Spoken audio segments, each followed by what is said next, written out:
जय जय। बोले चिंतामणि पार्श्वनाथ भगवान की जय जय जय। संत शिरोमणि गुरुवराचार्य श्री विद्यासागर जी महाराज की जय जय जय। प्रमाणिक संत गुणायतन प्रणेता शंका समाधान भावना प्रवर्तक जन जन के संत प्रखर वक्ता बोले परम पूज्य मुनि श्री 160 प्रमाण सागर जी महाराज की। बोले परम पूज्य मुनिवर निर्वेक सागर जी महाराज की। बोले परम पूज्य मुनिवर श्री शीतल सागर जी महाराज की। तीर्थराज संबी शिखर की तलहटी में स्थित गुणायतन परिसर से सायंकालीन शंका समाधान का कार्यक्रम हम और आप प्रारंभ करें। उसके पूर्व गुणायतन और श्री शिवायतन परिवार शंका समाधान में उपस्थित समस्त श्रावक श्राविकाओं का और साथ में पारस चैनल, जिनवाणी चैनल और प्रमाणिक के माध्यम से जिस कार्यक्रम को घर में बैठ के देख और सुन रहे उन सभी का गुणायतन शिवायतन परिवार हार्दिक अभिनंदन स्वागत करता है। चलते हैं प्रतिदिन की भांति हम और आप परम पूज्य मुनिवर मुनि संघ के श्री चरणों में नमन करते हुए आशीर्वाद प्राप्त करेंगे और निवेदन करेंगे टीवी चैनल के बहुचर्चित विश्वविख्यात शंका समाधान के कार्यक्रम के लिए दोनों हाथ जोड़ लेंगे, बोलेंगे हे मुनिवर नमोस्तु, हे गुरुवर नमोस्तु, हे मुनिवर नमोस्तु। आइए परम पूज्य मुनि संघ के आशीर्वाद से हम और आप टीवी चैनल का बहुचर्चित विश्वविख्यात शंका समाधान का कार्यक्रम प्रारंभ करें। उसके पूर्व मैं उन सभी श्रावक परिवारों के नामों की घोषणा करना चाहूंगा जिन्होंने आज गुणायतन का अवलोकन करते हुए गुणायतन से जुड़ने का सौभाग्य प्राप्त किया है, निर्माण निधि के रूप में गुणायतन से जुड़ने का अवसर प्राप्त किया है। अगर उपस्थित है अपने स्थान में खड़े होकर गुरुवर का आशीर्वाद प्राप्त करेंगे। और मैं चाहूंगा हमारे पुण्याज परिवारों के लिए आपकी तालियों का सम्मान श्रीमान अंकित जी सोनल जी विभांश जी होशंगाबाद, श्री अभय कुमार जी रजनी जी भोपाल, श्री अनुराग जी प्रियंका जी श्रीमती चंद्रकांता जी गुड़गांव अगर उपस्थित है अपने स्थान में खड़े होकर गुरुवर का आशीर्वाद प्राप्त करेंगे और कैमरा में सभी को कवर करेंगे। और मैं चाहूंगा हमारे सम्मानित पुण्याजकों के लिए आप जोरदार ताली बजाकर इनके भावों की अनुमोदना करें। और आइए चलते हैं जिन्होंने गुणायतन में स्वर्ण दान देकर अपने जीवन को स्वर्ण प्रदान किया है यहाँ पर उपस्थित हैं तो खड़े होकर गुरुवर का आशीर्वाद प्राप्त करेंगे और टीवी कैमरा में सभी को कवर करेंगे। श्रीमान राजकुमार जी ममता जी जबलपुर, श्रीमान राकेश जी इंदुजन कटनेरा भोपाल, सुमन जी सौरभ जी, सुमित जी पूंजी जी विहान, मायरा रीना जी अंकिता जी जबलपुर अगर उपस्थित हैं तो अपने स्थान में खड़े होकर गुरुवर का आशीर्वाद प्राप्त करेंगे। नीलाम्बरी वी वनकुदरी वेलगवी कर्नाटका अगर हमारे ये पुण्याजक उपस्थित है अपने स्थान में खड़े होकर गुरुवर का आशीर्वाद प्राप्त करेंगे। कैमरामैन सभी को कवर करेंगे और मैं चाहूंगा जोरदार ताली बजाकर इनका सम्मान करें। और आइए चलते हैं मैं उन परिवारों को मंच पर आमंत्रित करूंगा जिन्होंने गुणायतन में विशेष रूप से जुड़ने का सौभाग्य प्राप्त किया है स्वर्णदान देकर। स्वर्गीय कमल चंद जी की स्मृति में धर्मपत्नी श्रीमती आशा रानी जी सांगा दमोह अगर उपस्थित है वे आए मंच पर परम पूज्य मुनिवर के श्री चरण में नमन करते हुए गुरु वंदना का सौभाग्य प्राप्त करेंगे। और उनके सम्मान के लिए मैं आवाज दूंगा हमारे गुणायतन ट्रस्टी श्रीमान अशोक जी सुषमा जी सिंगई खुरई और उनके साथ हमारे गुणायतन के प्रशासक महोदय श्रीमान सिद्धार्थ जी आएंगे। जी आइए श्रीमान अशोक जी खुरई और साथ में श्रीमान सिद्धार्थ जी गुणायतन प्रशासक जी। और आइए अगले पुण्याजक को मैं आमंत्रित करूंगा जिन्होंने गुणायतन में स्वर्ण दान देकर अपने जीवन को स्वर्ण प्रदान किया है। श्वेता जी सौरभ जी सिद्धार्थ जी गरगट्टे बेलगांव कर्नाटका आइए। और इनके सम्मान के लिए मैं सम्मान सहित आमंत्रित करूंगा हमारे वास्तविक डॉक्टर पद्म जी और उनके साथ आएंगे श्रीमान रतन चंद जी सिंगोली गुणायतन ट्रस्टी।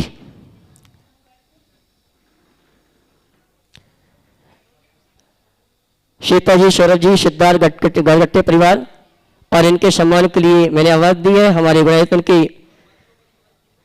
ट्रस्टी वास्तविक डॉक्टर पद्म जी दिल्ली और रतन लाल जी सिंगोली आएंगे।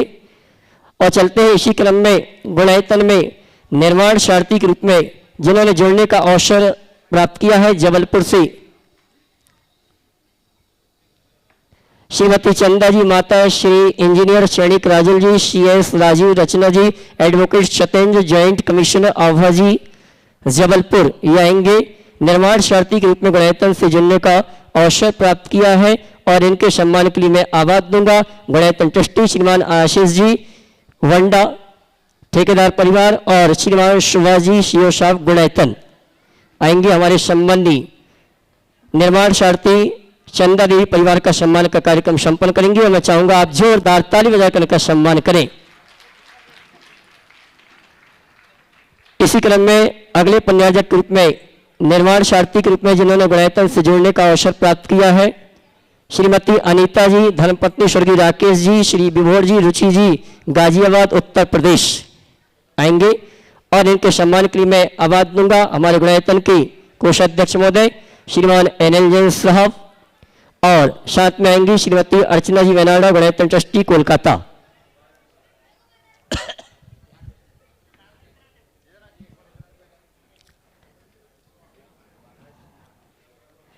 श्रीमती अनीता जी परिवार मंच पर उपस्थित हैं। उनके सम्मान के लिए श्रीमान NL जैन साहब, गुणायतन कोषाध्यक्ष महोदय, जैन साहब नहीं है शायद,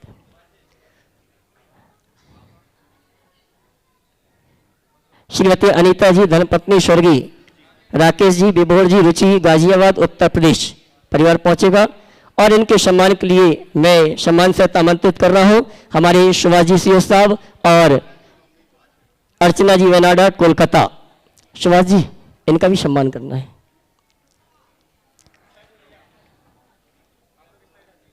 एक रह गए हमारे जी। और गुणायतन में सूत्रधार के रूप में जिन्होंने जुड़ने का अवसर प्राप्त किया अभी अभी डॉक्टर स्मिता जी, धर्मपत्नी श्री दीपराज जी, आदेश जी, अरिहन जी सागर हमारे बीच उपस्थित हैं। वे आए परम पूज्य मुनिवर के श्री चरण मनवा करते गुरुवंदना का सौभाग्य प्राप्त करेंगे और उनके सम्मान के लिए मैं आवाज दूंगा। गुणायतन ट्रस्टी श्रीमान विमल जी छातला और गुणायतन ट्रस्टी अंजू बहन गुड़गांव आइए। श्रीमान डॉक्टर स्मिता जी, धर्मपत्नी दीपराज जी, आदेश अरन जी सागर, मैं चाहूंगा इनके सम्मान में जोरदार ताली बजाकर इनका सम्मान करें।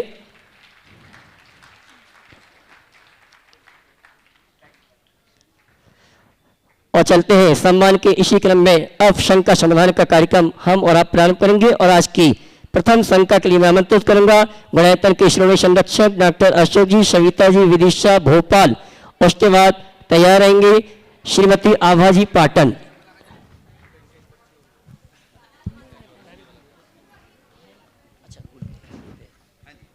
द्वैत मुनिराजों को मेरा नमोस्तु और एलक जी और छुल्लक जी को मेरा इच्छामी।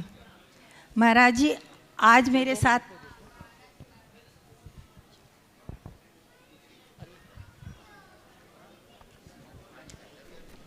बोला, प्रश्न करो। प्रश्न महाराज जी, आज मेरे साथ युवा पीढ़ी है तो मैं उनसे ही संबंधित प्रश्न पूछना चाहूँगी कि बेहतर है कि ये प्रश्न उनको ही पूछने दे दो। वो भी, उनके पास भी एक प्रश्न है। अच्छा। तो जैसा आज के वर्तमान परिवेश में उच्च शिक्षा के लिए सभी को बाहर जाना होता है और उच्च शिक्षा देना भी ज़रूरी है हमारे धर्म प्रभावना के लिए भी और आगे विकास के लिए भी।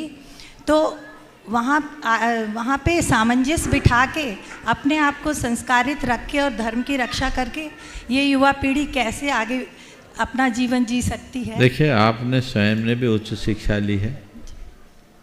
उच्च शिक्षा लेना कोई गुनाह नहीं है। अगर मनुष्य की निष्ठा हो तो 7 समुंदर पार जाकर के भी वो अपने जीवन को ऊंचाइयों तक पहुंचा सकता है। मैं ऐसे कई युवकों और युवतियों को जानता हूं जो भारत से बाहर पढ़ रहे हैं पर वहाँ रहकर अपने हाथ से अपना खाना बनाकर खाते हैं, मेहनत कर रहे हैं। तो हमें चाहिए कि हम बच्चों के हृदय में कूट कूट के धर्म के संस्कार भर दें, उन्हें उनके जीवन की मर्यादा का पाठ पढ़ा दें, उनके हृदय में धर्म निष्ठा जागृत करके संवेदनशीलता भर दें, तो फिर ज़्यादा कुछ कहने की ज़रूरत नहीं। सभी से मैं कहना चाहूँगा कि हर व्यक्ति के जीवन की एक मर्यादा होती है, सीमा रेखा होती है, और उसे सुनिश्चित रखना चाहिए, उससे बाहर कहीं न जाए। गुरुजनों के पास बच्चों को संकल्पित कराएं और बीच बीच में बच्चों को उनके संकल्प का एहसास कराते जाएं, तो ये सारे कार्य बखूबी पूरे हो सकते हैं। और तीर्थ रक्षा के लिए आपके निर्देश चाहिए थे, आगे मतलब हमें क्या करना चाहिए? तीर्थ रक्षा के लिए इतना ही अभी सार में बताऊंगा। हम तीर्थों पर आना जाना शुरू करें, तीर्थों के प्रति हमारा रुझान बढ़े, तीर्थों में हमारी कोई भी एक्टिविटी ऐसी ना हो जो किसी को चुभे या तीर्थ की पवित्रता में बाधक बने। तीर्थों के संदर्भ में जागरूकता हो, जितने भी हमारे तीर्थ हैं उनके दस्तावेजों को हम व्यवस्थित करें, किसी भी प्रकार के दस्तावेज में कोई कमी है तो उसे पूर्ण करें। आज भी बहुत सारे तीर्थ मंदिर ऐसे हैं जिनके कोई दस्तावेज नहीं है, और जब कभी कोई की नीयत खराब होती है, आँच आती है, तो फिर आपके हाथ बंध जाते हैं, कटे रह जाते हैं, कुछ नहीं होता। तो दस्तावेजों को सुरक्षित करना चाहिए, और प्रत्येक तीर्थ के आसपास रहने वाले लोगों के साथ अपना ऐसा मधुर संबंध होना चाहिए कि उस तीर्थ पर कोई उंगली भी उठाए तो वो ढाल बन करके सामने आ जाए। ये अगर कार्य किया जाए तभी तीर्थों की रक्षा होगी। कोई सेना खड़ा करने से तीर्थ की रक्षा नहीं होगी, हम शक्ति के प्रदर्शन से तीर्थ को नहीं बचा पाएंगे, हम सही युक्ति अपना करके चलेंगे तो तीर्थ की रक्षा होगी। और एक बात और बताए देता हूँ, तीर्थों की रक्षा व्हाट्सएप और सोशल मीडिया से नहीं होगी, तीर्थों की रक्षा जमीनी हकीकत को समझने से होगी। आजकल लोग तीर्थ रक्षा के नाम पर अनेक प्रकार के अपने अपने बयान सोशल मीडिया में जारी करते हैं, लेकिन उनमें से कई बार ऐसा भी देखने में आया है कि उनका काउंटर रिएक्शन होता है, और उस काउंटर रिएक्शन का दुष्परिणाम भयानक होता है। इसलिए बहुत ही गंभीरता से, सकारात्मकता के साथ इन पर ध्यान देना चाहिए। श्रीमती आबाजी पाटन अपनी शंका का समाधान प्राप्त करें। बच्चों का और इसके बाद हाँ नमोस्तु गुरुदेव। अभी रुकिए, हाँ बोलिए। इक्षामी एलक जी चुलक जी को मेरा प्रश्न ये है, जैसे अभी आधुनिक काल में हम वचन और काय से तो अहिंसा का पालन कर लेते हैं, परंतु मन से, आर्थिक विचारों से अहिंसा का पालन कैसे कर सकते हैं? देखिए बात बिल्कुल सही है, वचन और काय से हम अहिंसा का पालन कर लेते हैं, मन से कैसे करें? तो पहले काय और वचन से अच्छा से करें और मन के साथ अच्छी भावना भाएं, और जितना बने मन को अच्छे कार्यों में लगाए रखें। जितनी देर हम मन को अच्छे कार्य में लगाएंगे हम अहिंसा की भावना से भरे रह जाएंगे। नमस्ते महाराज जी। चलो जल्दी कर लो। हाँ महाराज जी, सामायिक में ना तो मन समता में रहता और ना स्थिर रहता है, तो महाराज एक ऐसी फार्मूला दे दीजिए जिससे सामायिक में आप कोई आलम्बन लेना शुरू कर दें और उसमें मन को रमा लें, स्थिरता आ जाएगी। और आप जैसे लोगों के लिए, प्रोफेशनल्स के लिए मैं कहूँगा, भावना योग को अपनी सामायिक का हिस्सा बना लीजिए, देखिए कितना आनंद आता है। जी महाराज। और आइए मैं डॉक्टर अशोक जी, डॉक्टर सविता जी, श्री संरक्षक गुणायतन विदिशा भोपाल, इनको मंच पर आमंत्रित करूंगा। वे यहाँ परम पूज्य मुनिवर के श्री चरण में नमन करते हुए आशीर्वाद प्राप्त करें। और मैं गुणायतन परिवार की ओर से श्रीमान शिवाजी शिव साहब और गुणायतन के प्रशासक मुद्दे सिद्धार्थ जी से चाहूंगा हमारे सम्माननीय डॉक्टर अशोक जी सविता जी का प्रतीक चिन्ह लेकर सम्मान का कार्यक्रम संपन्न करें। और मैं चाहूंगा आप जोरदार ताली बजाकर इनका सम्मान करें। आइए शिवाजी जी। श्रीमती पूनम जी को भी आमंत्रित करूंगा शिवाजी के साथ। वे आए हमारे सम्माननीय डॉक्टर अशोक जी, डॉक्टर सविता जी, विदिशा भोपाल, शैव संरक्षक गुणायतन, उनका प्रतीक चिन्ह देकर सम्मान का कार्यक्रम संपन्न करें। आइए। और अगले प्रश्न की तैयार इसी क्रम में श्रीमती इंदिरा जी सोधिया जी, नवीन सोधिया जलपुर, इन्होंने एक सोने की अंगूठी और 11,000 रुपए की राशि नगद प्रदान की है। अपने स्थान में खड़े होकर गुरुवार का आशीर्वाद करें और कैमरामैन उनको कवर करें। और आइए चलते हैं अगली शंका के लिए श्रीमती आबाजी पाटन, उसके बाद तैयार रहेंगे सतीश जी, हमारे आदरणीय निर्मल कुमार जी परिवार सतना, उनके सुपुत्र दिगंबर जैन सोशल ग्रुप राष्ट्रीय सचिव। समूचे ब्रह्मांड के यशस्वी प्रोधा के चरणों में त्रिवार नमोस्तु नमोस्तु। मंचासीन सभी गुरुवरों को बारंबार वंदन करती हूँ। गुरुवर आचार्य श्री विद्यासागर जी महाराज ने अपने गुरु ज्ञान सागर जी महाराज की इतनी सेवा की कि यहाँ तक कि उनके मलमूत्र आदि से भी जुगुप्सा नहीं की। लेकिन वर्तमान में देखा जाता है कि आज के जो बच्चे हैं वो अपने माँ बाप की सेवा नहीं करते, बल्कि उनके लिए नौकर नौकरानी रख देते हैं। तो महाराज जी ये कहाँ तक उचित है? आप कृपा करके इस पर प्रकाश डालिएगा। देखिए, यही तो बात है, इसको सब भोग भी रहे हैं। एक बात बिल्कुल बहुत अच्छे से समझने की, एक करोड़पति अरबपति बाप की संतान उसकी कोई सेवा करे इसमें संशय है, बल्कि दुर्लभ भी। लेकिन अगर कोई मुनि संघ और आर्यिका संघ में पहुंच जाए तो उसकी जो सेवा हो उसकी आप कल्पना भी नहीं कर सकते। ज्ञान सागर जी महाराज की सेवा आचार्य महाराज ने की। आप भी कह सकते उन्हें गुरु माना, गुरु तो भगवान की तरह होते हैं, तो उनकी सेवा कर ली जाए, मान लिया। लेकिन आप अगर देखो तो आज भी हमारे संघों में अगर कोई आम गृहस्थ की संलेखना होती, आम गृहस्थ, उसकी जो सेवा होती है उसकी आप कल्पना नहीं कर सकते। अभी पिछले वर्ष यहाँ एक संलेखना हुई, हमारे सारे छुल्लक जी और ब्रह्मचारियों ने रात रात जग कर, उस समय महाराज जी लोग नहीं थे, लेकिन ये छुल्लक जी, पांचों छुल्लक जी, और ये लोग भी ब्रह्मचारी थे, ये भी छुल्लक जी नहीं थे, और अन्य ब्रह्मचारी क्या सेवा की। और कैंसर जैसे कष्टकारी प्राण घातक बीमारी का सामना करने वाले व्यक्ति के लिए भी ऐसा एहसास कराया मानो कुछ भी नहीं है। अभी आर्यिका संघों में अनेक संलेखनाएं हो रही, उनकी जो सेवा वैया वृत्ति होती है वो देखने योग्य है। तो ऐसा क्यों होता है? हम लोग वैया वृत्ति को तप मानते हैं, उसे अपना परम धर्म मानते हैं, और आप लोगों को सेवा एक बोझ दिखता है। सेवा कीजिए और कराइए। और मैं तो एक बात कहता हूँ, आप चाहते हो कि हमारी संतान सेवा करे तो आप अपने घर में सेवा का आदर्श उपस्थित कीजिए। आप अगर स्वस्थ अवस्था में अपने बड़े माँ बाप की सेवा करोगे तो कल अस्वस्थ होने पर आपकी संतान आपकी सेवा करेगी। आज की जो वर्तमान शिक्षा पद्धति है उसने हमारी सारी व्यवस्थाओं को छिन्न भिन्न कर दिया है।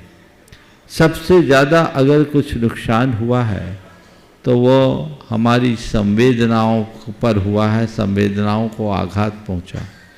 प्रेम, परस्परता, बंधुत्व और आत्मीयता जैसे उदात्त जीवन मूल्य छिन्न भिन्न हो गए।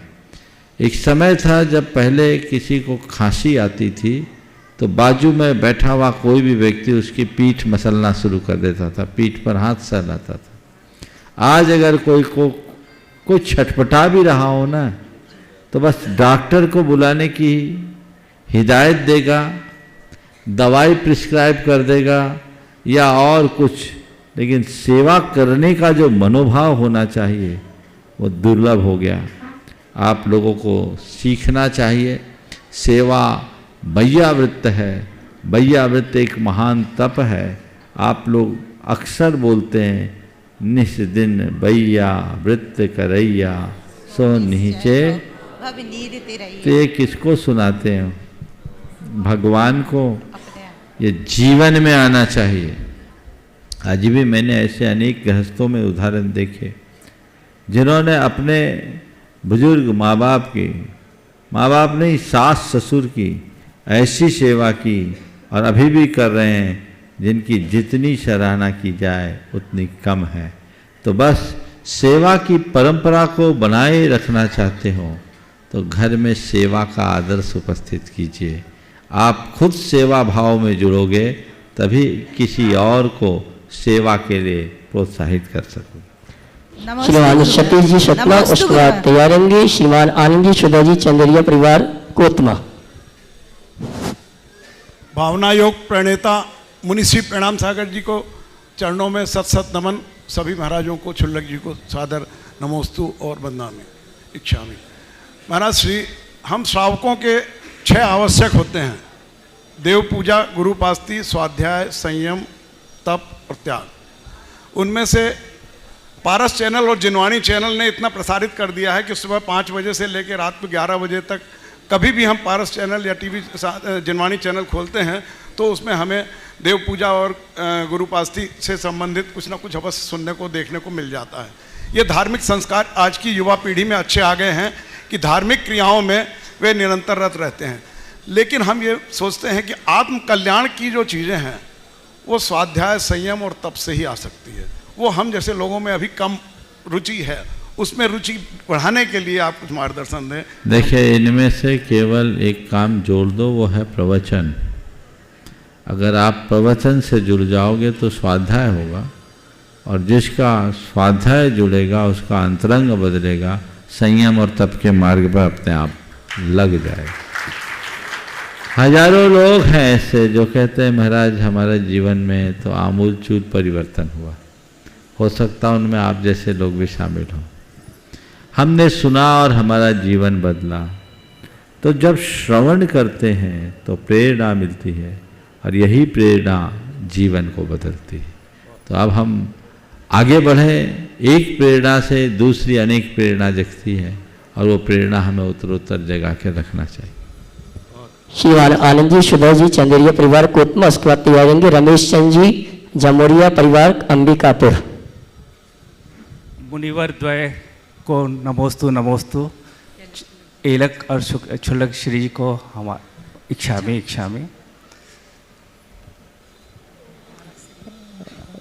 मुनिश्री, आपसे प्रश्न पूछ पाऊँ इतना तो ज्ञान हम लोगों को नहीं है। अभी एक प्रक्रिया से मैं गुजरा। पोस्ट रिटायरमेंट में सोचा कि इनिशियली जब पाठशाला में पढ़ता था, जब दैन धर्म पढ़ा था, बीच में पूरा छूट गया था। तो एक विधिवत अध्ययन के लिए सबसे पहले मैंने एक कोर्स किया जैन आर्कोलॉजी के ऊपर पे। उसके बाद थोड़ी सी और एक जिज्ञासा हुई, तो फिर एक सर्टिफिकेट कोर्स किया जैन फाउंडेशन बेंगलोर का। फिर और भी थोड़ी सी इच्छा जागृत हुई कि उसको विधिवत तरीके से आगे बढ़ाया जाए। तो मैंने सोचा क्यों ना मास्टर ऑफ आर्ट्स किया जाए Jainology and comparative religion studies में। तो जब मैं यूनिवर्सिटी तलाश रहा था तो मेरे को 2 यूनिवर्सिटी शॉर्टलिस्ट किया था। फिर अभी मैं जैन विश्व भारती इंस्टीट्यूट से master of arts Jainology and religion comparative studies take up किया हूँ। बहुत सारे लोगों से जब मेरा जिक्र हो रहा था तो इसमें दोनों जो हमारी यूनिवर्सिटी हैं बड़ी अच्छी यूनिवर्सिटीज़ हैं, पर हाँ इसमें जो कोर्स कंटेंट होता है ये नॉर्मली इसमें जितने भी आचार्य जो क्लासेस लेते हैं वो श्वेतांबर संप्रदाय के गुरुज और प्रोफेसर्स वगैरह होते हैं। कुछ में डॉक्टर भागचंद जी वगैरह भी हैं। तो आपका तो प्रभाव और क्षेत्र इतना बड़ा है और आपका प्रभाव इतना अच्छा है, गुणायतन जैसी संस्था आपके पास है, क्यों ना एक नया यूनिवर्सिटी जैसा कुछ एक प्रयोजन हम आपके तरफ से। देखिए, आपने एक बहुत अच्छे बात यहाँ रखी जो सबके लिए उदाहरण बन सकती। आपने जो काम किया वो अनुकरणीय काम किया। रिटायरमेंट के बाद आप जेनोलॉजी में मास्टर्स करने के लिए तत्पर हो रहे। मैं आप सबसे कहूँगा, जितने लोग हैं जिनकी पढ़ाई पूरी हो गई, महिलाएं काम तो बखूबी कर ही सकती हैं, पुरुष वर्ग भी रिटायरमेंट के बाद अगर जेनोलॉजी में एमए और मास्टर्स करना शुरू कर दे तो जिन विश्वविद्यालयों में जैन चेयर स्थापित हैं वो जिंदा बने रहेंगे, वो रुकेंगे नहीं। अभी इंदौर यूनिवर्सिटी में भी ये सुविधा है, उदयपुर यूनिवर्सिटी में भी ये सुविधा है, अन्य कई विश्वविद्यालयों में ऐसी व्यवस्था है, लेकिन वहाँ स्टूडेंट्स नहीं है। इसलिए नहीं है क्योंकि आपको इसमें कुछ स्कोप नहीं दिखाई पड़ता है। लोग सोचते वही पढ़ाई करो जिससे जल्दी नौकरी लग जाए, लेकिन नहीं, हमें अपनी संस्कृति की सेवा के लिए उत्साहित होना चाहिए और जहाँ भी हो इसे अपने कार्य में लेना चाहिए। पढ़ाई की कोई उम्र नहीं होती, जीवन की आखिरी सांस तक व्यक्ति विद्यार्थी बने रह सकता है और रहना भी चाहिए। तो ये जो आपने काम किया बहुत अच्छी बात है। आपने बात करते करते कहा आपके पास गुणायतन जैसी संस्था है, मेरे पास कुछ नहीं, मेरी पिच्छी और मेरा कमंडल है, इसके अलावा और कुछ नहीं, मेरा रत्नत्रय मेरे पास है। हाँ ठीक है, गुणायतन जैसी संस्था के लिए हमने मार्गदर्शन दिया है, प्रेरणा दी है, लेकिन सबका अपना अपना कार्य क्षेत्र है। एक नया जैन विश्वविद्यालय खोलना बहुत बात की बात है। पहले जिन विश्वविद्यालयों में जैन विद्या के अध्ययन अध्यापन की सुविधा है उन्हें तो हम आगे बढ़ाएं। विद्यालय खुल जाएगा और पढ़ने वाले नहीं होंगे तो मतलब क्या होगा। इसलिए मैं आपके सुझाव को स्वीकार करता हूँ। ऐसे सुझाव तो बहुत आते, रोज आते हैं, लेकिन आप सबको एक संदेश जरूर देना चाहता हूँ कि आप आगे पढ़ाई जारी रखें। कम से कम जाने तो जैन दर्शन क्या है, प्राकृत क्या है। जैन दर्शन और प्राकृत का अध्ययन अगर आप लोग करते रहेंगे तभी हमारी संस्कृति आगे बढ़ पाएगी और तभी इन विश्वविद्यालयों में हमारी एंटिटी बनी रहेगी। यदि इसे हमने भुला दिया तो सब कुछ खत्म होगा। मैं आप सबसे कहता हूँ ऐसा करिए तो अनावश्यक बातों से बच जाएंगे।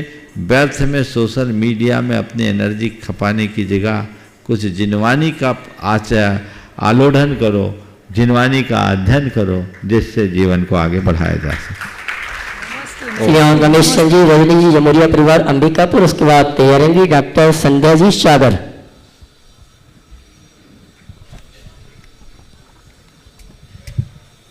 नमोस्तु महाराज जी, नमोस्तु। इच्छा में महाराज जी, इच्छा में महाराज जी, मेरा एक शंका है महाराज जी, मेरा एक शंका है। जब हम गर्भगृह में प्रक्षाल करते हैं प्रतिमाओं का, तो हमारी जो वेदी होती है, जो वेदी में जो सीढ़ी होती है, और हम अपने कपड़े से वहाँ पे भी हाथ लगा देते हैं और प्रतिमाओं में भी हाथ लगा देते हैं, ये कहाँ तक उचित है महाराज जी, और हमको क्या सावधानी बरतनी? अरे भाई, ये तो जनरल नॉलेज की बातें हैं। आपको खुद विवेक रखना चाहिए। आप शुद्धि में तो जहाँ तहाँ हाथ नहीं लगाना चाहिए, विवेक और विनय से कार्य करना चाहिए। ओम नमोस्तु महाराज। डॉक्टर संध्या जी सागर। उसके बाद सम्मान से आभार दूंगा भारतवर्षीय दिगंबर जैन प्रशासनिक प्रशिक्षण संस्थान जयपुर के बोर्ड ऑफ डायरेक्टर से Shrimati Abha ji, joint commissioner, Satyan ji, advocate high court, Amitabh ji Bharati, member of MP high court, और श्रीमती स्मृति भारती, एडवोकेट हाईकोर्ट। एक साथ सभी खड़े हो जाए। परम पूज्य गुरुवर के श्री चरणों में कोटि कोटि नमोस्तु। मंच आसीन एलक जी छुल्लक जी के श्री चरणों में इच्छा में। एक सीधा रास्ता हमको कुशल ड्राइवर नहीं बना सकता, वैसे ही जीवन में ठोकरों का सामना किए बिना हम मजबूत नहीं बन सकते।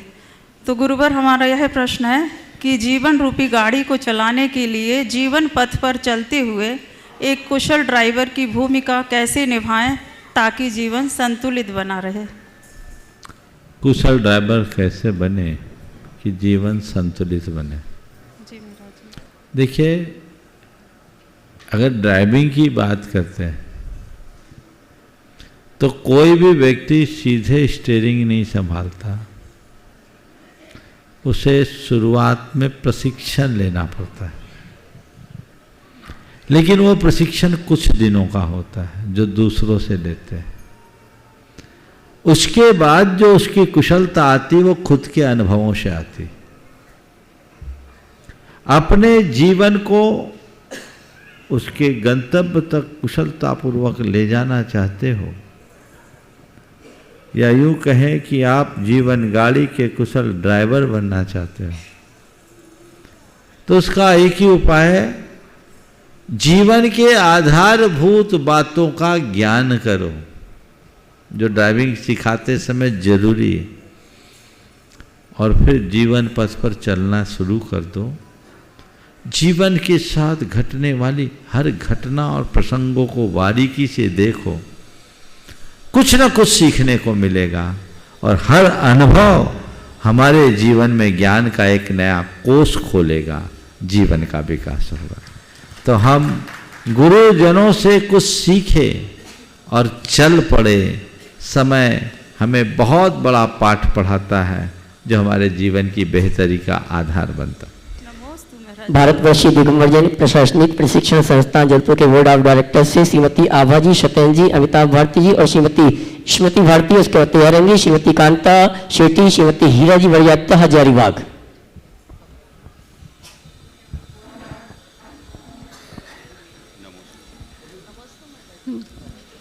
माइक। परम पूज्य गुरुवर सहित समस्त मुनि संघ के चरणों में बारंबार नमोस्तु नमोस्तु नमोस्तु। आचार्य गुरुवर श्री विद्यासागर जी महाराज द्वारा संचालित भारत का प्रथम प्रशासनिक प्रशिक्षण संस्थान जो मढ़िया जी जबलपुर में संचालित है, वर्तमान में उसमें 110 बच्चे अध्ययन कर रहे हैं और हमारे लिए गर्व का विषय है कि उसमें से 40 बच्चे प्रीलिम्स में सिलेक्ट होकर अभी मेंस की तैयारी कर रहे हैं।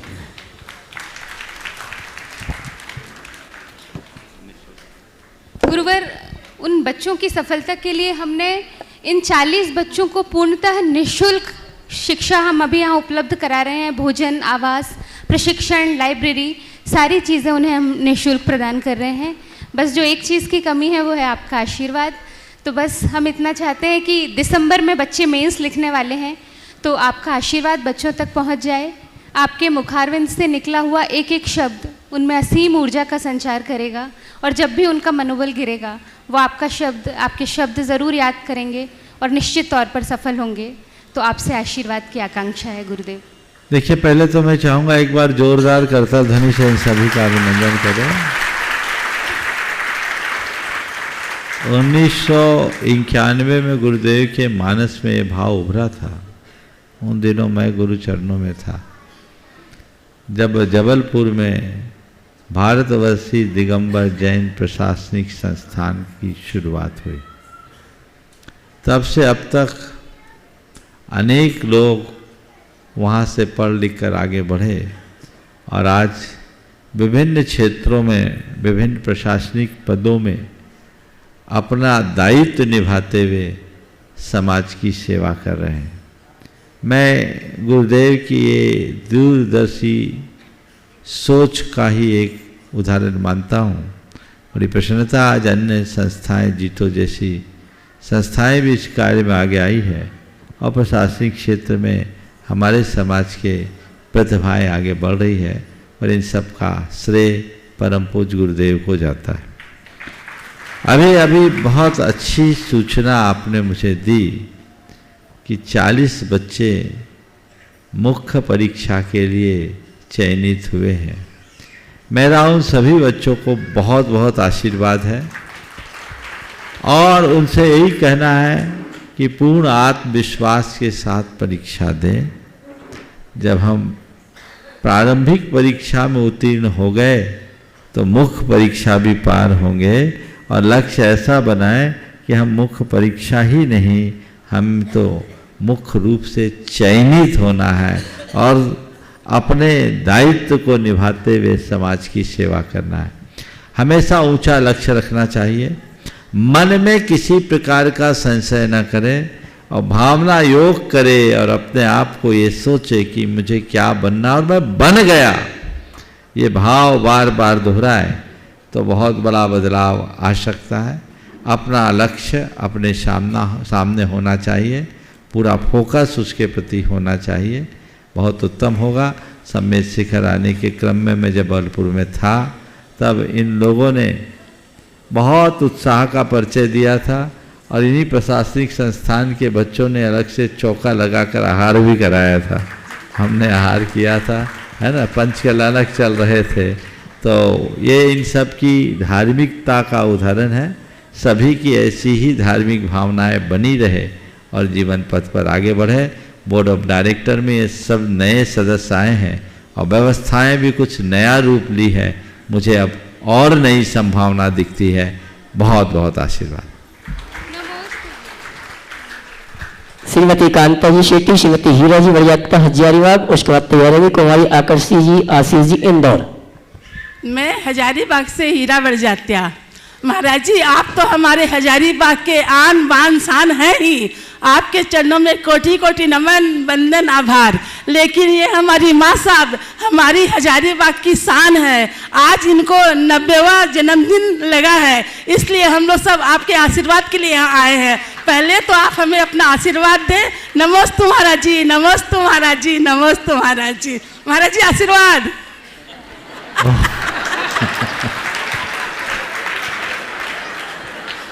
महाराज जी एक कहावत है महाराज जी कि पीपल के पत्तों के जैसे मत बनो, क्योंकि वक्त आने पर वो सूख कर गिर जाते हैं।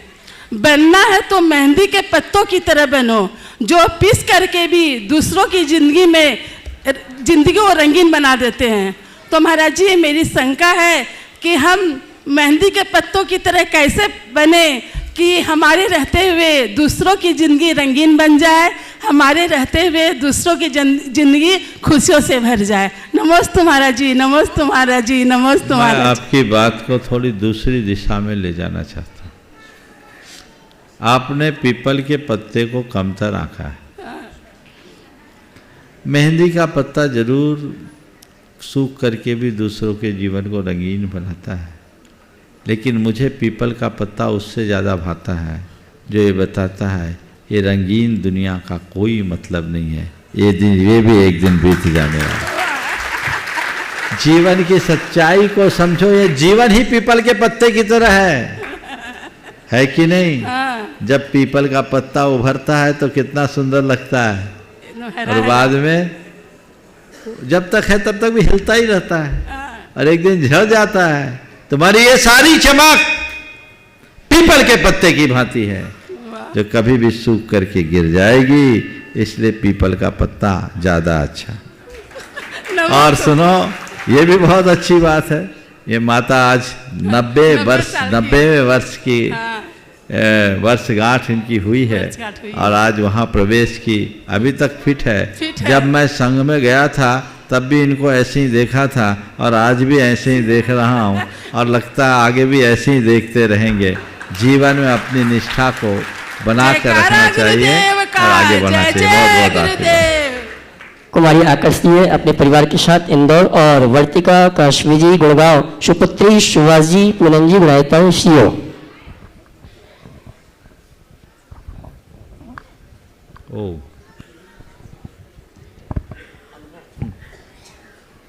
नमस्ते महाराज जी। महाराज जी मेरा प्रश्न ये है कि मेरी मम्मी हमेशा ये समझाती कि बहुत बहुत पढ़ना ही सब कुछ नहीं होता, सफलता के लिए एक लख पुण्य भी ज़रूरी है। तो जैसे देव दर्शन और इन सब पूजा के साथ में ऐसा क्या करूं जो पुण्य बढ़े, धर्म बढ़े और हम सफल हो सकें? देखो, पहली बात तो कोई अधर्म नहीं करना, यानी मेरा पुण्य छीन न हो, ये ध्यान रखना। और प्रत्येक विद्यार्थी को जो अपने जीवन को आगे बढ़ाना चाहता है वो कम से कम भगवान का स्मरण करे, नमोकार का जाप करे, कोई एक स्तवन का पाठ करे, और छुट्टी के दिन देव पूजन करे। ये पुण्य वृद्धि का कारण है। देव पूजन करे, जो अभिषेक के योग्य है वह अभिषेक करे, इससे पुण्य की वृद्धि होती है। नमस्ते महाराज जी। बहन मीना दी बगाशपुर, उसके बाद सम्मान से आवाज दूंगा भावना के अनुभव के लिए श्रीमान निर्मल कुमार जी, अध्यक्ष उपभोक्ता संघ। ओ दो इधर। ओम। बहन मीना दीदी बगाशपुर शायद नहीं है। ब्रह्मचारिणी अंकिता दीदी प्रतस्थली। ओम नहीं है सवाल, दो, दोनों को दो। गुरु की आंखें बोलती फिर मुख की क्या बात, धन्य उन्हीं का माथ है जिस पर गुरु का हाथ। बोलिए आचार्य भगवंत गुरु विद्यासागर जी महामुनि राज की, मुनि श्री 108 प्रमाण सागर जी, मुनि श्री निर्वेक सागर जी, मुनि श्री शीतल सागर जी महाराज के चरणों में बारंबार नमोस्तु। सभी एलक महाराज जी, छुल्लक महाराज जी के चरणों में बारंबार इक्षामि। महाराज जी मेरा प्रश्न ये है कि हम प्रतिभा स्थली के बच्चों को कैसे संस्कार दें कि वो प्रतिभा स्थली से निकलने के बाद भी और प्रतिभा स्थली में जब वो छुट्टियों में घर जाते हैं तो उनके संस्कार वो वहाँ पर बने रहें, और उनके माता पिता का घर पर क्या कर्तव्य होता है कि वो उनके संस्कार को बनाए रहें जिससे वो संस्कार कभी धूमिल ना हो। नमस्ते। देखिए, बहुत अच्छी बात है, गुरुदेव की ये बड़ी सुदीर्घ दूरदर्शी सोच की अभिव्यक्ति है, जिसमें उन्होंने हमारे समाज की भावी पीढ़ी के उद्धार के लिए प्रतिभा स्थली जैसे उपक्रम को शुरू किया। बहुत सारी बच्चियां जो प्रतिभा स्थली से उभरी है, निकली है, और आज भी वह जहाँ हैं वहाँ जिन शासन का डंका बजा रही है, उनके घरों में संस्कार की अलख जग रही है। ये बहुत उत्तम कार्य है, लेकिन मेरा आपसे कहना है कि प्रतिभा स्थली में संस्कार देना नहीं है, संस्कार जगाना है, संस्कार गढ़ना है। बच्चों के हृदय में औचित्य का बोध होना चाहिए। धर्म निष्ठा गहरी करनी चाहिए, उनकी सोच और प्राथमिकताओं को बदलने का प्रयत्न करना चाहिए। पाप भीरुता इतना भर देना चाहिए कि व्यवहारिक जीवन में वे सपने में भी कुछ उल्टा करने की न सोच सके। ये तो प्रतिभास्थली की तरफ से है, लेकिन दूसरी ओर अभिभावकों को भी ध्यान देना चाहिए। बहुत सारे अभिभावक बड़ा गड़बड़ करते हैं। एक स्थान पर मैं था, एक बच्ची अपने माँ बाप को लेकर आई और आकर के कही वो प्रतिभास्थली की 9वीं कक्षा की छात्रा थी और कहा कि महाराज जी इनसे पूछिए इनने हमें प्रतिभास्थली क्यों भेजा। मैं उनकी तरफ देखा, उन्होंने बोला महाराज जी इसलिए कि इनके उसके ऊपर अच्छे संस्कार पड़ जाए। तो जो बच्ची ने जो बात कही वो बहुत ध्यान देने योग्य है। बोले महाराज जी हमको संस्कार पड़ जाए इस भाव से प्रतिभास्थली भेजें, और आपको बताएं महाराज जी मैं यहाँ से यहाँ आती हूँ, मुझे कहते हैं आलू खा लो, प्याज खा लो, वहाँ तो तुमको मिलता नहीं, यहाँ ले लो, चलो बाज़ार में कुछ खा लो, रात में कुछ खा लो। बोलो महाराज जी अब मैं अपने संस्कारों का क्या करूं, मैं क्या करूं, इनकी बात मानूं या वहाँ की बात मानूं। मुझे तो लगता है ये मुझे संस्कार डालने के लिए नहीं भेजे हैं, अपना बोझ हल्का करने के लिए भेजे। उस बच्ची ने कही। अब बताइए ऐसी विसंगतिपूर्ण स्थिति में क्या संस्कार पड़ेंगे। ये विरोधाभास मिटना चाहिए। मुझे इतना तक मालूम पड़ा है कि प्रतिभास्थली की सीमा से निकलते ही उनकी ड्रेस बदलती है और मड़िया जी के चाट की ठेले से उनकी शुरुआत हो जाती। फिर मैंने उनको समझाया, बोले लज्जा तो तुम्हें आनी चाहिए। इस बच्ची ने वहाँ जा कर के आलू प्याज छोड़ा है तो तुम्हें सोचना चाहिए जब बच्ची वहाँ रखकर आलू प्याज छोड़ सकती है तो हम घर में रह कर के आलू प्याज क्यों ना बंद करें। जो संस्कार हम इसको देना चाहते हो वो संस्कार हमारे यहाँ होना चाहिए। एक उदाहरण ऐसा भी आया, दोनों प्रकार के परिणाम हैं कि बच्ची ने जब वहाँ जाकर सब छोड़ा तो घर के लोगों ने कहा अब हमारे घर में बनना ही नहीं चाहिए। उसका एक बड़ा भाई था, बोले जब बहन नहीं खाती तो हम भी नहीं खाएंगे, हमारे घर में बंद। ये संस्कार है। तो जब तक अभिभावक जागरूक नहीं होंगे तब तक कुछ नहीं होगा। हमें लगता है कि लोग आज संस्कारों के प्रति बहुत दोहरी राय रखते हैं, ऐसी राय में कोई फायदा नहीं है। अंदर से निष्ठा हो तभी संस्कार जग पाएंगे। ओम। श्रीमान निर्मल कुमार जी, मीना दीदी, हाँ वह मीना दीदी बगाशपुर। उसके बाद आमंत्रित हैं भावना युक्त के अनुभव के साथ श्रीमान निर्मल कुमार जी, अध्यक्ष उपभोक्ता संघ। बोलो।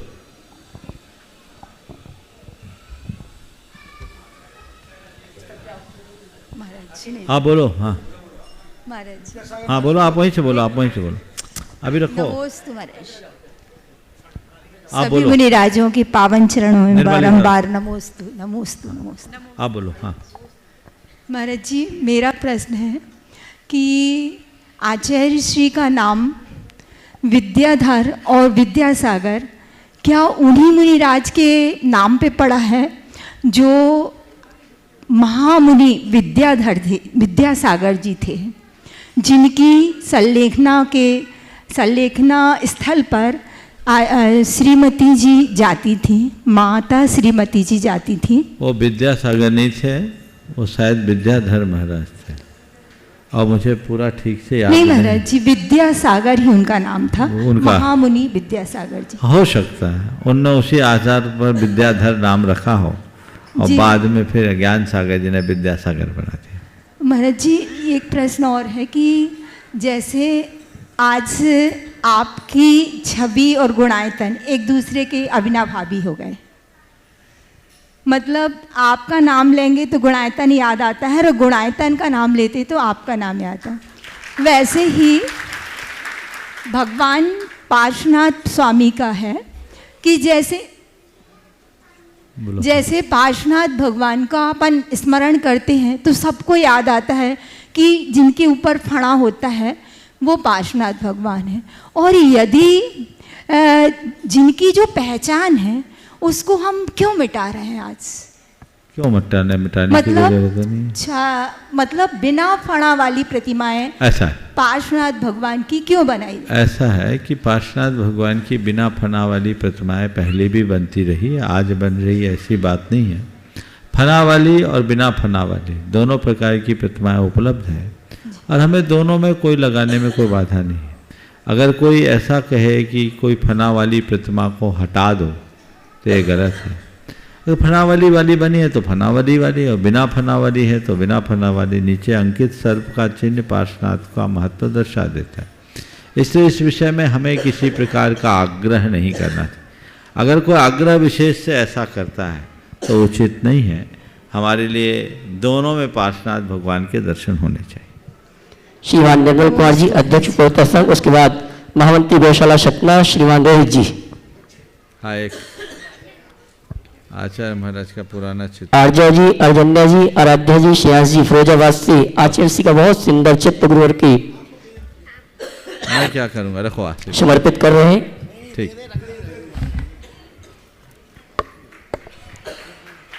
चलो। हाँ बोलो, आप अपनी बात बोलो। गुरुदेव, आपके भावना योग से मैं एमराज से छूट कर आया हूं। मेरा जीवन बिल्कुल समाप्त हो चुका था। गुरुदेव, इस भावना योग के जो शब्द आपने लिखे, शब्दकोश, पूरे विश्व में किसी भी मुनि ने आज तक इस भावना योग को नहीं बनाया। इस भावना योग ने पूरे विश्व में एक क्रांति फैला दी है। हमारा ये बेटा खड़ा हुआ है, योग चलाता है।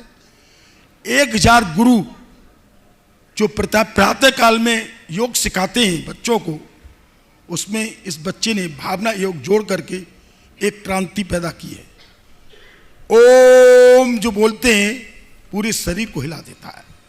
मैं गुरुदेव अपनी इस यमराज से कैसे छूट कर आया हूं उसकी कहानी बाद में बताऊंगा 2 मिनट के लिए। संक्षेप में पहले संक्षेप में बताना चाहता हूं, केवल आपके चरणों में बस 2 मिनट लूंगा। मेरे आदर गुरुवर 108 प्रमाण सागर सत्संग के सादर चरणों में समर्पित। मैं कोरोना काल से ही आपके नित्य प्रतिदिन प्रवचन एवं शब्द शंका समाधान देखता हूं एवं उसे अंकित भी करता हूं। उसके प्रभाव होकर मैंने कुछ शब्द आपके लिए लिखे हैं। हे गुरुवर, रत्नत्रय की साधना में रत धीर वीर गंभीर परम पूज्य आचार्य श्री प्रमाण सागर जी महाराज, आचार्य नहीं मुनि, हाँ मुनि श्री प्रमाण सागर जी महाराज, आप साधु जगत के आभूषण हैं। हिमालय से ऊंचे, सागर से गहरे, हीरे से चमक, सूरज सा तेज, चंद्रमा सी शांत छवि और जिनकी आत्मा के आगे चंदन भी फीका पड़ जाता है, वह व्यक्तित्व के हस्ताक्षर हमारे श्री प्रमाण सागर जी महाराज, मेरे आराध्य गुरुवर का जैन साहित्य के संगठन के प्रति आपकी लगन अथैनीय है। स्वयं आग शास्त्रा का अध्ययन करते हुए श्रावक जगत को आग बाग ज्ञान का स्वाध्याय कराते कराते मेरे समस्त जगत के आराध्य गुरुवर बन गए हैं। आप सीधे सीधे भावना योग के बारे में बोलिए, समय कम है। अपनी प्रेरणा के गुणायतन का जो स्वरूप दिया है उसे जैन एवं जैनत सत समाज एवं संपूर्ण विश्व युगों युगों तक याद करता रहेगा। आपने कई बार से भावना योग बनाया, उसकी लाखों लोग लाभान्वित हुए हैं, जिनसे एक मैं भी प्रभावित हुआ हूं। वर्षों से आपके प्रत्येक प्राणी मात को जो भावना योग से ठीक किया है, उसके लिए हम आपकी भगवान से दीर्घ जीवन की कामना करते हैं। जब शब्द किसी का गुणगान करते करते थक जाए और उस व्यक्ति को परिभाषित न कर पाए तो समझना कि वह महान व्यक्तित्व के अन्य कोई नहीं वरन वह तो हमारे गुरुवर आचार्य प्रमाण सागर जी हैं, जिनकी गहराई के मापदंड को सागर भी छोटा नजर आए, तब जिनके तेज को अभिव्यक्त करने के लिए सूरज भी शर्मा जाए तो समझना हमारे गुरुवर श्री प्रमाण सागर जी महाराज जी हैं। मेरी दृष्टि में मेरे आराध्य गुरुवर के विचार वर्तमान परिप्रेक्ष्य में जैन जगत एवं संपूर्ण मनुष्य जगत के लिए अनुकरणीय हैं तथा युवा प्रतिभाओं को प्रोत्साहित करने के लिए तरीके युग परिवर्तन की क्षमता रखते हैं। 108 प्रमाण सागर जी महाराज का आशीर्वाद और विश्वास सदैव मुझ पर मेरे परिवार पर बना रहे। मेरी श्रद्धा भी पूज मेरे आराध्य गुरुवर के प्रति अखंड बनी रहे। आचार्य गुरुवर के वीर प्रभु से उनकी दीर्घायु की प्रार्थना करते हुए ये निवेदन करता हूं। मूल बात बोलो जिससे हाँ हुआ क्या। हाँ अब सुनो इनकी बात सुनो। मेरी बात सुन लो। एक मिनट इनकी बात बहुत गंभीरता से सुनिए। जो बात आप सुनोगे आपके हाथ नहीं रुकेंगे। सुनिए इनने क्या अनुभव किया है। 2019 में मेरा एक्सीडेंट हुआ और ये मेरी पसली टूट गई और मेरा एक कंधा टूट गया। उसके बाद सुबह प्रातः में जा रहा था तो एक सांड ने मुझे पीछे से उठा करके और नाले में फेंक दिया। 5 जो मेरा शरीर था वो नाले के अंदर था, सर पूरा और पैर ऊपर थे। तो मेरा उसमें फोटो रखा रहता प्रमाण सागर महाराज जी का और विद्यासागर महाराज जी का। मैं भक्त हूँ, ये किताब मेरे पास है। तो वो जान मेरी बच गई, लोगों ने निकाल दिया। उस वक्त क्या हुआ, मेरे शरीर में पानी भर गया। 5 बोतल पानी निकली, 6 बोतल सिरिंज से पानी डालता था निकालता था। अब मुझे फेफड़ों की टीबी बन गई और मेरा फेफड़ा ये देख रहे हैं आप, एक छोटा है एक बड़ा है। फोकस करो। ये देखिए आज की स्थिति में इस जो फेफड़ा है ना उसको रिपेयर करने के लिए पूरे दिल्ली के और पूरे के डॉक्टरों ने 50 लाख रुपए का खर्चा बताया था। तो मेरी स्थिति नहीं थी कि इस 50 लाख रुपए इसमें खर्च कर सकूं, क्योंकि मेरी स्थिति इस तरह की नहीं थी। मैं रिटायर्ड व्यक्ति हूं और मैं कंज्यूमर फोन को चलाता हूं, उपभोक्ता के न्याय दिलाता हूं और जागरूकता करता हूं। ये मेरा फेफड़ा एक बड़ा है एक छोटा है। अब हुआ क्या, गुरुदेव का भावना योग मैं टीवी में देखता ही था। 2022 में गुरुदेव के चरणों में आया और गुरुदेव चरणों में आया, भावना योग सीखा मैंने और सिखाया। प्रातःकाल मैं अपने बच्चों को भावना योग से 5 बजे जगाता हूं, जगाता रहा भावना योग करता रहा। तो वो मेरी जो सांस थी ना जो बंद थी बिल्कुल, वो धीरे धीरे सांस आने लगी। तो मुझे ये आभास हो गया। फिर मैंने वो चीज डॉक्टरों को दिखाई और डॉक्टरों को दिखाने के बाद जो 50% था इस रिपोर्ट में, जो ऑल इंडिया की रिपोर्ट थी, 50% जो फेफड़ा काम कर रहा था वो मेरा 60, 65, 70 तक पहुंच गया है। 70 तक पहुंच चुका है भावना योग से। तो डॉक्टर आश्चर्य करने लगे, तुम्हारा फेफड़ा तो बिल्कुल डेड हो गया था और हमने मना कर दी थी, इसकी रिपेयर नहीं हो गई, किसी भी सूरत में अब आपका ऑपरेशन करना पड़ेगा। तो भावना योग ने जो मेरे क्रांति पहुंचाई, जो आज बोल रहा हूं मैं आपके सामने, इस लाखों जनसंख्या के सामने, जो मेरा ये लाइव टेस्टिकास्ट हो रहा है, मैं ये देखता हूं कि भावना योग ने मेरा जीवन को, मेरे परिवार के जीवन को किस तरह से अवैधान दिया है। अगर मेरे पास आज ये भावना योग नहीं होता तो शायद इमराज से मैं किसी तरह से जीत नहीं सकता था। मेरे बच्चों ने कह दिया था कि मेरा फादर जो है चारपाई में लेटा हुआ अब नहीं उठेगा। इसलिए भावना योग ने मेरे को एक क्रांति पहुंचाई है। बहुत सुंदर। अभी आपने हो गया, आपकी बात हो गई ना। निर्मल जी की बात आप लोगों ने सुना, ये अपने आप में मिराकल है कि नहीं? पर ये सब कब घटेगा? जब आपकी श्रद्धा होगी। भावना योग का प्रभाव कम, भावना योग के प्रति इनकी श्रद्धा का प्रभाव ज्यादा है। अब कोई सोचे अरे यही वाक्य दोहराने से क्या होगा, तो कुछ नहीं होगा। दिमाग लगाओगे तो कुछ नहीं होगा। भावना योग केवल भावनाओं का योग है। जो जाओगे तो अलग लाभ होगा। इसलिए आए दिन ऐसे उदाहरण आते रहते हैं सबके अनुभवों में, लेकिन ये उदाहरण अपने आप में एक अजूबा है। समझ गए? इन्होंने समय लिया, लेकिन जो आपको सुनाया वो उस समय के लिए न्याय है, ऐसा मान लेना चाहिए। एक बार जोरदार करतल ध्वनि से अभिनंदन कीजिए। मैं भगवान से प्रार्थना करता हूँ कि यमराज को हरा दिया है, अब यमराज को हराने मात्र से काम नहीं चलेगा, यम को मारने का रास्ता अंगीकार कर लो और अंत में संलेखना धारण करके अपने जीवन का उद्धार करना है। हमें मरना नहीं है, क्या बोल रहा हूँ, हमें मरना नहीं है, शरीर बदलना है। शरीर बदलने का लक्ष्य लेकर चलेंगे तो हमारा जीवन धन्य हो सकेगा। ठीक है, बस हो गया समय। गौशाला महामंत्री सतना से रोहित जी, उसके बाद गोवर्धन ट्रस्टी आशीष जी, श्रीमती नवी जी, ठेकेदार परिवार बंडा। जल्दी से बोलो। ओम।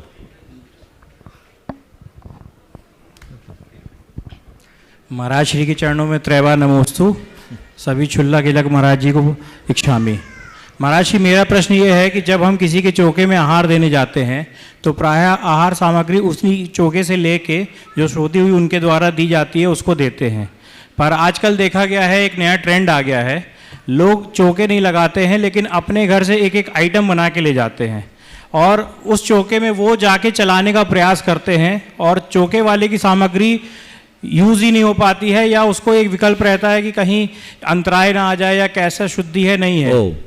देखो, स्वस्याति सर्गो दानम, अपना द्रव्य दान में देना चाहिए, लेकिन वह भी व्यवस्थाओं को देखते हुए। और एक तो जब भी एक चौके से दूसरे चौके में ले जाएं तो अपनी चीज़ ऐसी ले जाएं कि दिखाई भी ना पड़े और लिमिटेड चीज़ें ले जाएं। कई लोग थाल भर भर के ले जाते हैं और दूसरे देखते हैं तो लगेगा कितना खाता है साधु। तुम लाए हो एक थाल और साधु ने लिया एक और, पर प्रदर्शित क्या होगा? इसलिए इसमें बहुत विवेक रखना चाहिए और उसी अनुरूप काम करना चाहिए। और इसी तरह से इतनी चीज़ ले जाओ ताकि जिस चौके में ले जा रहे हो उसको देखकर उसे न लगे कि आय में कुछ नहीं बना पाया।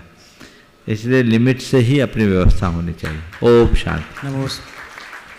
आज के सत्र को यहीं पर विराम। बोलिए परम पूज्य आचार्य गुरुवर श्री विद्यासागर जी। जय जय जय बोले परम